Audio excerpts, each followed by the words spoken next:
Eu considero um privilégio poder conversar com você nessa situação tão tranquila. Muito obrigado. Hoje, Muito obrigado. tenho gostado demais das obras que eu tenho visto e ouvido em gravações, como as para violoncelo, com Hugo Pilger. Pilger.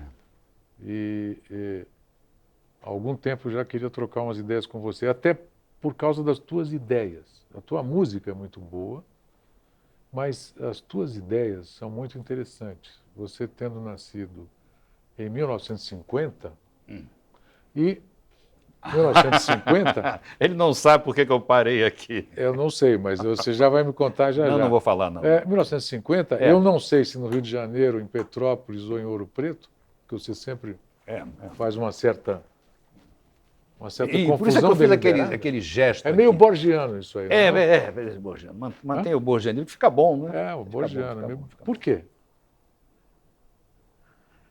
João Marcos, é uma história tão triste que é melhor não falar. É mesmo? É tão triste. Então, é o que eu falei aqui antes.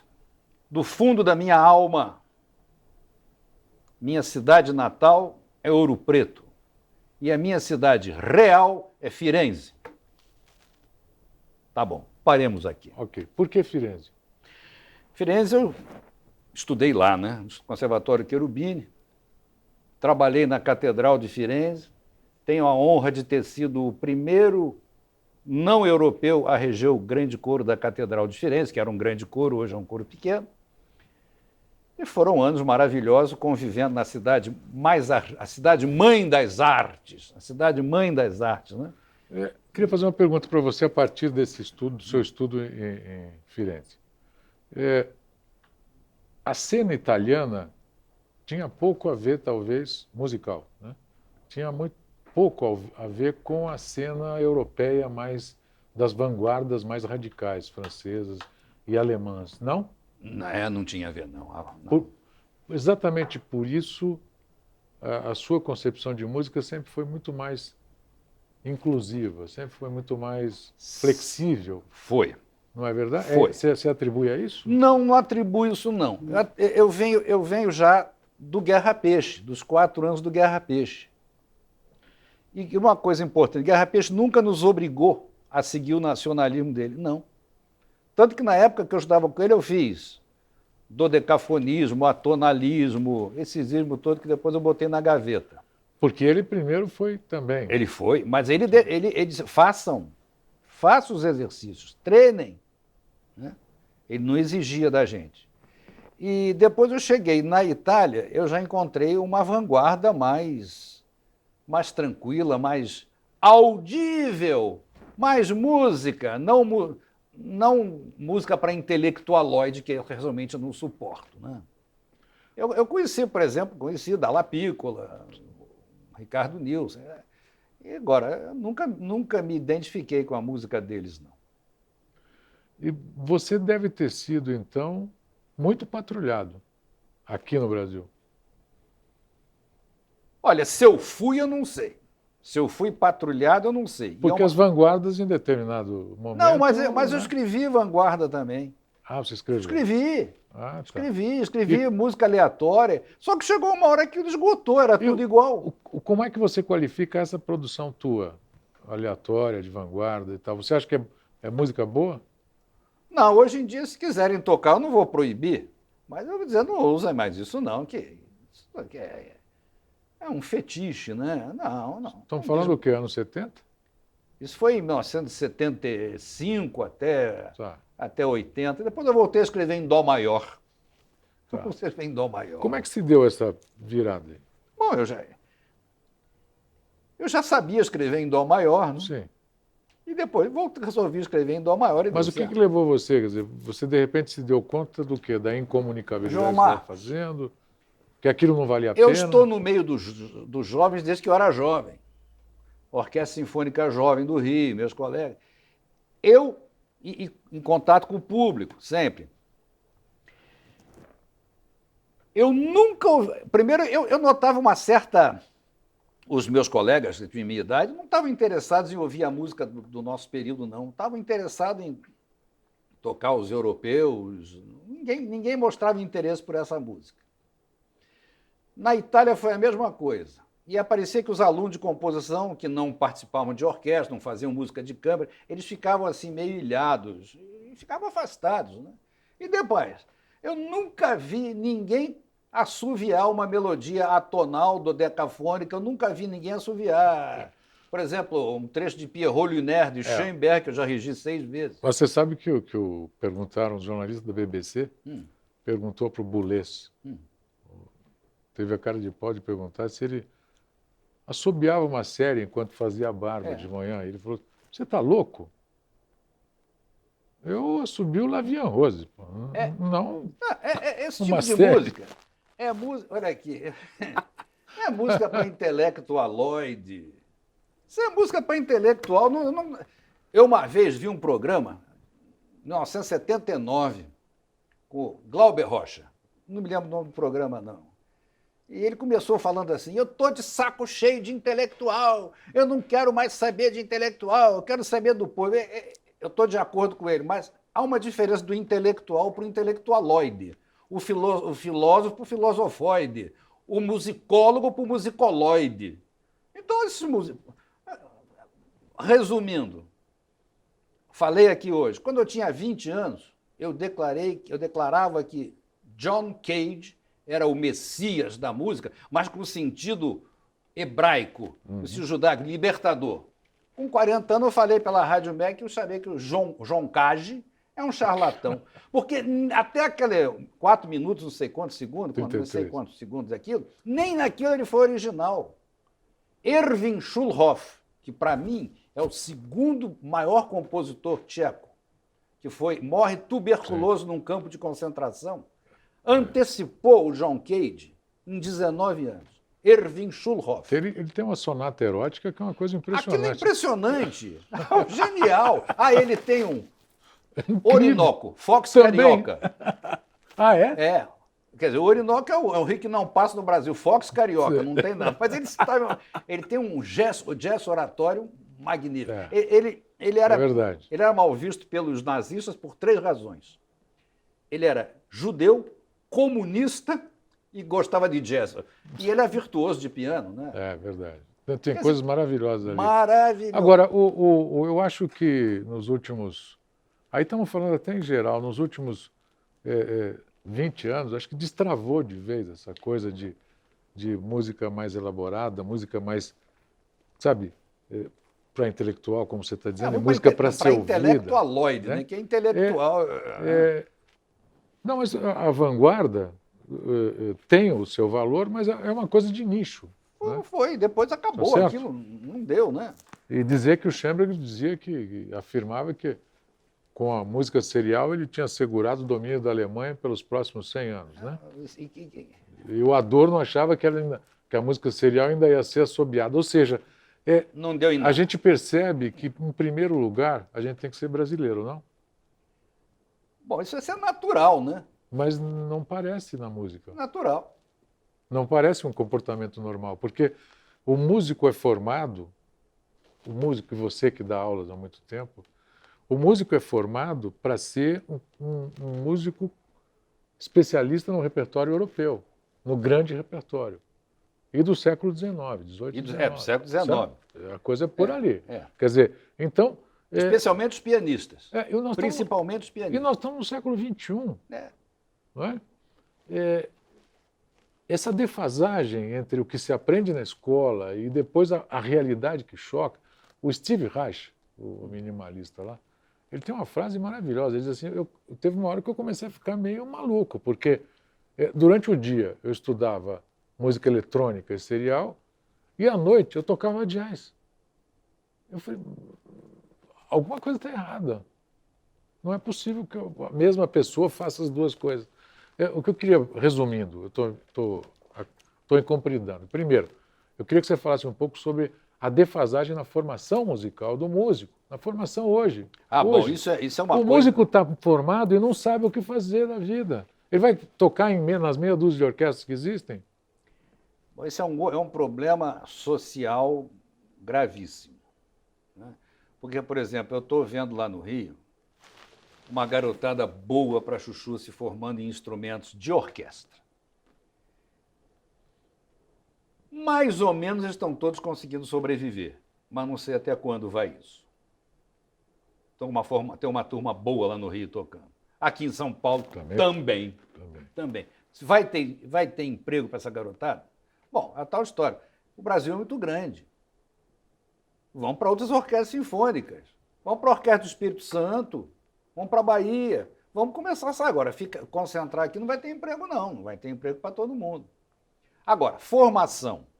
O que eu estou encontrando, especialmente, que eu dou só da aula de regência. Não dou de composição, não. Nunca dei aula de composição. Só de regência orquestral. É que está chegando aluno para mim eu costumo fazer uma brincadeira em todo curso que eu começo. Ou na universidade ou em festivais. Eu faço uma brincadeira em homenagem a Mário de Andrade. Para começar, eu já pergunto para eles, quem foi Mário de Andrade? Tem gente que nunca ouviu falar. Aí eu pergunto, foi um poeta? Falei, não, vamos encerrar. O ganha-pão do Mário de Andrade, o que era? Era músico, era professor de piano e História Estética da Música, Conservatório Dramático. A profissão do Mário, oficialmente, era músico. Agora, para o Hernani, Mário de Andrade não é o maior poeta, não é o maior romancista, não. Ele é o maior nome da cultura brasileira do século XX. Eu sei que atualmente ele não é bem visto nos meios acadêmicos. Agora eu estou chegando à conclusão, João Marcos, que tudo que não é bem visto nos meios acadêmicos é bom. Nelson Werneck Sodré, grande historiador, marxista brasileiro, ele não é bem visto nos meios acadêmicos. Eu tenho a obra completa dele. Ele é bom, eu li. Então os garotos chegam lá. Agora, homenagem a Mário de Andrade. Eu quero que vocês estão na universidade, curso superior de música. Escreva o nome de 30 compositores brasileiros, atenção, de todas as épocas e tendências. E aí é um fracasso. Aí eu vou dizer, como professor de regência, vou dizer para eles onde é que eles vão estudar para ter um pouco de cultura. Outra coisa que também é importante... E é bom pelo seguinte... Um aluno meu, que chegou lá praticamente analfabeto, não sabia nem português, hoje tem uma biblioteca esplêndida. E disse, Hernani, devo isso a você. Está nos Estados Unidos. Isso é bom. Agora, me conta desse teu interesse pela música colonial brasileira. Isso é sobrenatural. Isso é sobrenatural. Vou dizer. Quando criança, quiseram me fazer de gêniozinho. Mas eu sempre fui rebelde. Deu uma banana para tudo e ia ser... Eu não sabia nada, eu era um macaco amestrado. Depois quis ser diplomata, já teria sido expulso do Itamaraty. Mas eu me apaixonei, já nesse final de gêniozinho, graças ao Altíssimo Deus de Israel, caí por fora, pela música barroca, que eu tocava Vivaldi, Corelli e tal. E um dia eu estava em casa com o pai e a mãe, ouvindo Rádio MEC, e anunciaram Missa em Mi bemol de José Joaquim Emerico Lobo de Mesquita. Quer dizer, cara quase contemporâneo do Vivaldi. Aí eu fiquei louco, fiquei doido. E comecei a procurar, comprar um LP, eu não tinha dinheiro, né? Era um garoto de 11 anos, 12 anos. Depois ouvi na Rádio MEC o Requiem do Zé Maurício, na versão incompleta, com só os dois clarinetes e as duas trompas. Fiquei mais doido ainda. Então, quando eu recebi meu primeiro cachê na Orquestra Sinfônica Jovem do Rio de Janeiro, do Nelson Hack, eu comprei, tinha acabado de sair a segunda edição, Missa em Mi bemol de José Joaquim Emerico Lobo de Mesquita. Bom, aí eu largo a música. Eu largo a música e continuo preocupado, onde é que estão essas partituras? Aí começava a ver as histórias mais loucas. Quem era Kurt Lang? Quem era Cleof Persson de Matos? Eu não sabia ninguém, um garoto. Então eu lia as poucas coisas que eu dispunha dessa música chamada colonial, né? Até que eu voltei para a música, fui estudar e tal, e tal.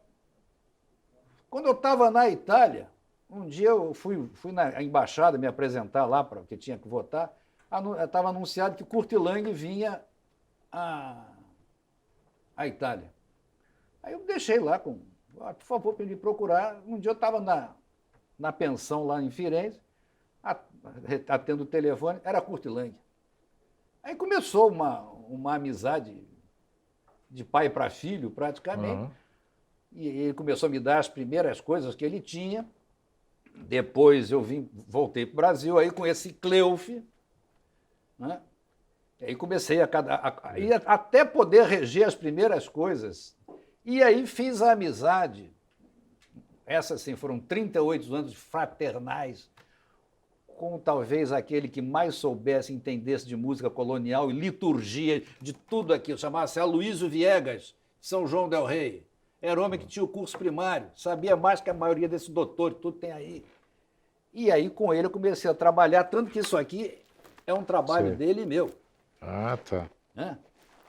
Zé Maurício. Aí eu comecei, aí eu pude dar vazão à paixão, e aí encontrei a turma toda que gostava disso, vamos embora, vamos em frente. Né? Agora, mesmo modernamente, eu ouvi outro dia um disco de missas do Mignone, gravação da Cleof. Da Cleof. Mas que beleza, que trabalho. É um disco raro?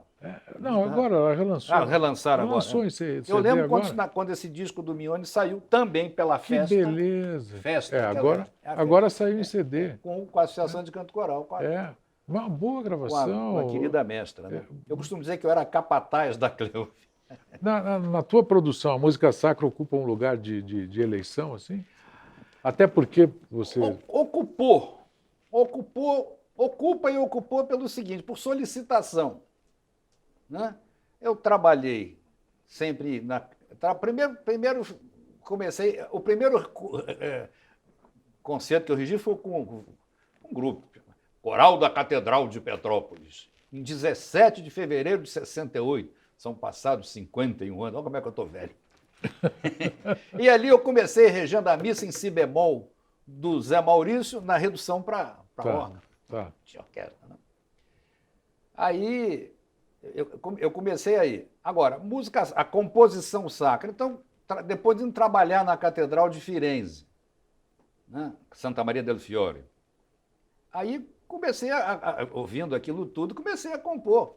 E compus bastante coisa, até que esse Salmo 150 explodiu. Tá. Explodiu lá nos Estados Unidos. E agora, de vez em, por exemplo, a questão de uns 2 anos, a Daniele, com o coro dela, minha ex-aluna, me pediu para escrever um moteto em honra a... um santo foi assassinado. Quem campo foi de concentração. Ai, meu Deus do céu, estou ficando velho e esqueci. Sim. Foi assassinado em Dachau. Esqueci. E eu fiz um motetinho em honra. Mas não e depois eu comecei... eu só escrevi em latim, que eu achava que é a língua mais bonita do mundo. E agora estou escrevendo tudo em brasileiro. Isso. O coro do Ângelo vai cantar tudo em brasileiro. Tá. No que você está trabalhando agora, em termos de composição, nesse momento? Nesse momento? É. Ih, rapaz. Estou num projeto aí meio doido. Ano passado eu comecei e parei. Ano passado foi uma espécie de ano sabático para mim. Não fiz nada. Regi um concerto. Fiz nada. Estou querendo escrever uma ópera. Opa. Com o libreto do André Cardoso. Sei.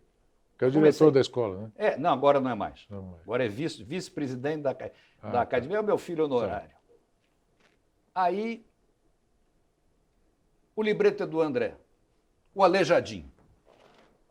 Opa. E já está em processo? Tá. Então eu tenho que recomeçar, né?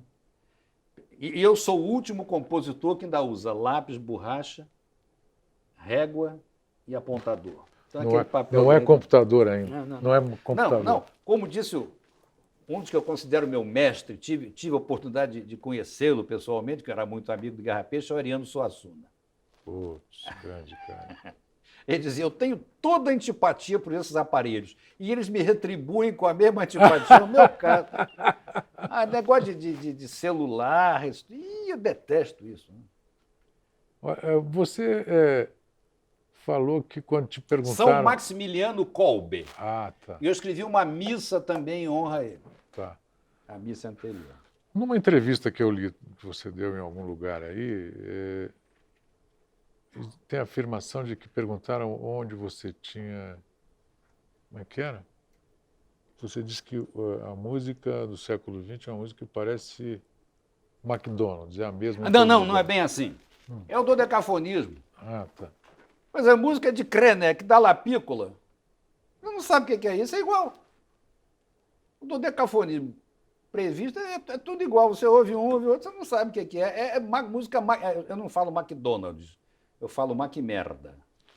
Ah, Eu não como naquele troço de jeito nenhum. Mas é a mesma coisa. Você comer um hambúrguer aqui, eu comer um em Nairobi, é a mesma porcaria. Não diz nada. O Guerra Peixe tentou fazer um encontro do dodecafonismo com a música, como se diz, a música brasileira. Não conseguiu, né? Por que a música tonal tem essa força e nos comove tanto e comunica fácil? É a linguagem universal para você? Claro que com acentos no Brasil na Finlândia outro, né? Mas eu não vou dizer que a música tonal é a rainha. É uma provocação que estou te fazendo. Não é. Porque tem a música modal, que é riquíssima. Maravilhosa. É mais rica, é mais rica. E agora, eu vou citar aqui peças, por exemplo, atonais que são belas. Vamos lá. O duo para violino e flauta do Guerra Peixe. Música para cordas do Edino Krieger. Muito boa. Agora, atonal. O concerto para oboé do Harry Krau, aquele mineiro que tem nome americano e mora no Paraná. Uma bela música bonita. Agora, por exemplo, vamos chegar... Essa é a coisa mais recente, né? Agora, no começo do século XX já estava o dodecafonismo querendo dominar tudo, mas, por exemplo, eles não eram dodecafônicos, felizmente. Bela Bartok, dois judeus assassinados, Hans Kras e Pavel Haas, os quartetos deles são maravilhosos. Vamos falar dos brasileiros aí no século XX, né? O Rodolfo Coelho, conversando com o Rodolfo Coelho de Souza, que você conhece, né? Ele dizia que a música brasileira, no século XX, com o Vila, com o Camargo, com essa turma toda, é muito mais forte do que a música americana, norte-americana, muito melhor do que... Ele tem razão. Do que o Copland, do que essa turma. E que, na verdade, é uma questão muito mais de poderio, de indústria cultural muito forte, que acaba sendo um rolo compressor, mas que, na verdade, a música brasileira é muito mais diversificada, consistente e original em relação... Né? E ele contrapropôs, e eu vou te fazer essa pergunta exatamente por causa de um CD muito recente, a Sinfonia em Sol do Nepomuceno, que foi escrita no mesmo ano da Sinfonia do Novo Mundo de Dvorak, e que ele coloca o Rodolfo como tão boa quanto. Eu já estudei as duas. Então, e por isso que eu estou perguntando isso para você. São. Quais as qualidades do Nepomuceno? Porque o Dvorak foi para os Estados Unidos para ensinar americano a usar tema americano. Usar tema americano. Tá certo? E sabia mais do que isso. Nepomuceno foi uma figura... Aliás, eu costumo dizer que quando eu morrer, eu chegar no céu, eu quero estudar com o Nepomuceno. Ele vai me preparar para estudar com o Mendelssohn. Porque para estudar com o Bach, Mozart, eu não tenho categoria. Mas não sei, o Alberto Nepomuceno é um cara que eu queria me dar bem com ele, pela personalidade dele. Ele era meio bagunçado que nem eu. O Nepomuceno, a melodia do Nepomuceno... Você ouviu o quarteto número 1 dele? Ouvi. Foi gravado. Ouvi. A melodia do Nepomuceno... O Cláudio Cruz gravou o quarteto gravou, exato. E saiu a edição gravou também, é uma maravilha. Exemplarmente. A música do Nepomuceno tem uns idiotas aí que dizem Nepomuceno é o Grieg brasileiro. O Grieg brasileiro é a mãe deles. Porque Grieg é o tipo de compositor que você ouve uma música, acha uma maravilha, depois vai decaindo. Exatamente. Nepomuceno não. Não, é verdade. A Sinfonia do Nepomuceno é série brasileira, coisa maravilhosa. Impressionante. Ele não é um precursor. Não. Coisa que durante muito tempo se vendeu, né?